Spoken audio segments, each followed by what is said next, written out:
Conforme está contado no livro Verão da Lata, de Wilson Aquino.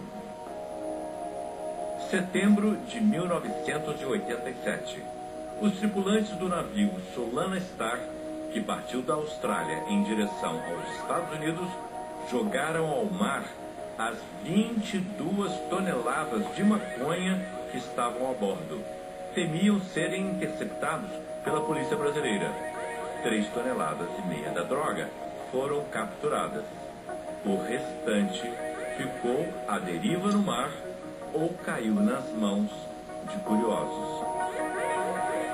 De alguma forma, eles sabiam que já estavam sendo monitorados ou vigiados ou prestes a serem interceptados. Na iminência do flagrante, o que os caras fizeram? Se desfizeram da droga, jogaram em alto mar. E como os doidões e os maconheiros e outros interessados descobriram que havia essas latas cheias de maconha? Bom, alguns têm uma explicação religiosa até para coisa de Deus, Iemanjá que mandou pra gente. Mas na verdade é uma questão de física, né? Porque a densidade da lata era embalada a vácuo, entendeu? Apesar dela estar nos paletes, enfim, de madeira, estava organizadinho, tudo bonitinho. Então, por causa da densidade, ela tem um efeito de jogar para cima. Então ela vai flutuar. Como uma boia. Como uma boia, exatamente. Como uma boia. Você vai jogar, ela vai afundar, mas depois ela vai subir. E começou a subir. E valendo-se da maré, né, as latas foram empurradas para o litoral.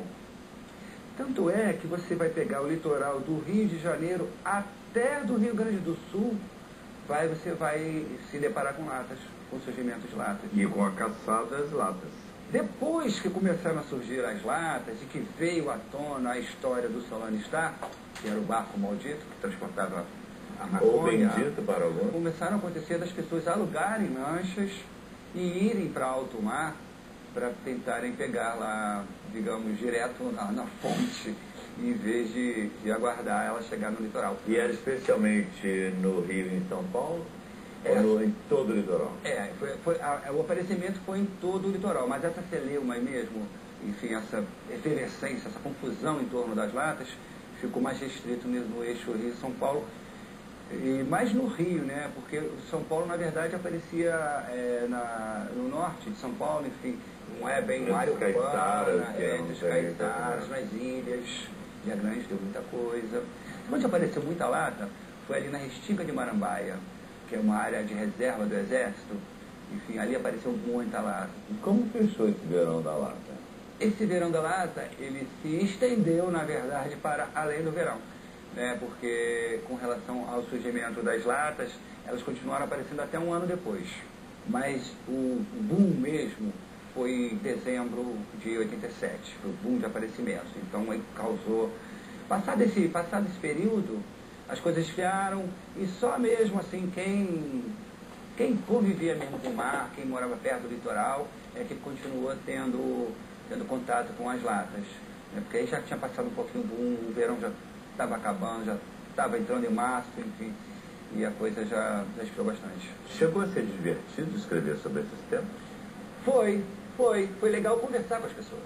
E como foi uma experiência coletiva, cara, cada um tem uma história muito divertida para contar sobre a sua vivência, né, a sua passagem aí por esse Verão da Lata. Então foi muito legal isso, conversar com as pessoas, acho que foi, e o processo também em si, porque aí você começa a ver coisas, eram informações sigilosas, top secret, passadas entre o governo americano e o governo brasileiro, enfim, tem toda aquela coisa de espionagem. O Verão da Lata, ele restou na prisão de uma pessoa apenas, que foi um cozinheiro. O cozinheiro Stephen Skell. Não era o mordomo. Não, era o cozinheiro. Dessa vez foi o cozinheiro. Enfim, e ele pegou uma pena dura, cara, pegou 20 anos de cadeia por esse tráfico internacional de drogas. E é bom salientar isso, cara, porque hoje em dia existe toda uma tolerância com relação, principalmente maconha, né? Em vários movimentos, inclusive, visão da descriminalização, a legalização, etc e tal. E naquela época, o maconheiro, o usuário, o consumidor, né, ele era tratado com o mesmo rigor do traficante. E esse cozinheiro ficou 20 anos? Não, ele não chegou a ficar 20 anos, porque aí entra na história o advogado, né, que eu ia te falar, o advogado dele lançou já um livro sobre o processo, enfim, narrando toda essa trajetória, tanto que o cara ficou um ano preso só. Hoje em dia seria possível um verão da Lapa? O navio seria interceptado hoje. Porque muito antes de chegar aqui. Seria interceptado, porque hoje a gente tem GPS, satélite, isso e aquilo, que facilita muito a localização de um alvo. Antigamente não tinha nada disso, entendeu? Se conseguissem desovar a maconha, as latas de maconha, eu acho que ia se repetir o fenômeno.